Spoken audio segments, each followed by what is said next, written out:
Friends எல்லோரும் என்ன பண்ணுறீங்க? லன்ச்லாம் சாப்பிட்டுட்டு ரெஸ்ட் எடுக்கிறீங்களா? நான் லன்ச் முடிச்சுட்டு சும்மா வெளியில தான் வந்து உட்காந்துருக்குறேன் காத்தோட்டமா.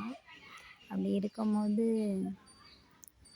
சரி எங்கள் வீட்டில் என்னென்ன மரம்லாம் இருக்குது அப்படின்னு சொல்லிட்டு ஒரு வீடியோ போடலான்ட்டு இருந்தேன். இப்போது வந்து நிறைய இருக்கிற காலகட்டத்தில் எல்லாருமே வந்து மரத்தெல்லாம் வெட்டி அந்த ஃப்ளாட்லாம் கட்டுறாங்க. ஆனால் எங்கள் வீட்டில் ஒரு சில மரம்லாம் இருக்குது. பார்த்திங்கன்னா அங்கே ஒரு தென்னை மரம் இருக்குது.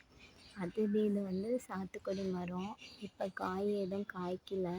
ஆனால் காய் காய்க்கும்போது நல்லா பெருசாக இருக்கும். அதனுடைய ஜூஸ் கூட ரொம்ப நல்லா இருக்கும்.